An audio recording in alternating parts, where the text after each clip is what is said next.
to 8 News Now sports director Chris Matthews with more on Ali's life and his impact on the world. It's a big loss. Yeah, a huge loss. The world knows this guy. And really tonight, Muhammad Ali fighting his biggest battle lost, father time and health. 74-year-old was battling to stay alive. He was once put on life support in a Phoenix hospital just this afternoon. Then around 9:20 tonight, word came that Ali had passed away. There is no debate that he was one of the greatest athletes and the greatest showman the world has ever known. He'd been battling Parkinson's disease for 3 decades. Last year, he was hospitalized for a severe urinary tract infection, a fight he won. Boxing promoter Bob Arum had worked with Ali from the start back in the 60s and talked to me about the man who many fans will never really know. There are lots of memories, the most precious, shared by those who knew him best.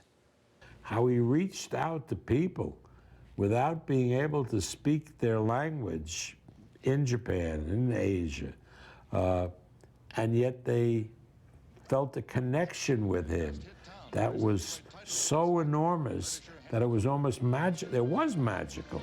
I've never seen anything like it. It's a person who can connect with other people as he did. I mean, special just doesn't begin to tell the story. When he was coming up as a boxer, he used the tactics that Gorgeous George, the wrestler, used to be very braggadocious and so forth, and to attract attention to himself in that arena of boxing, which he was very successful to doing. And people, you know, remembered that and felt that Ali, in the rest of his life, was like that original impression, which was so far from the truth that it missed the mark completely. Ali's family is making arrangements for a Wednesday's funeral in Louisville. While we were talking to Bob today, he got a call from George Foreman, and I'm sure tonight the calls have not stopped. Ali's daughter and grandson live right here in Las Vegas. Biagio Ali Walsh is a running back for Gorman High School. He was at his grandson's title game with Gorman when he made his last public appearance in Nevada. Biagio played in that game and I'm sure made his grandpa proud. I caught up with Ali Walsh earlier in the season, and he talked about his grandpa.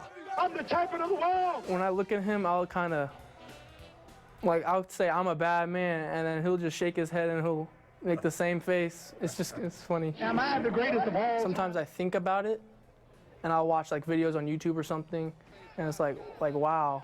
But really, overall, I feel like a normal kid. All right, nothing will be normal tonight and the days following, not only for the family but for the world as they mourn the loss of Muhammad Ali. Some of Muhammad's biggest moments happened right here in the ring in Las Vegas. He helped lay the foundation, guys, for really what is now known as the boxing capital of the world. It's true. Yeah. It's so interesting to see his grandson, too, with that little smirk that he does. It's spot on. Great stuff, from the family, and really, what a tremendous man, you know, really. Well, coming up a little bit later, we're going to have a complete look back at Ali's life and legacy.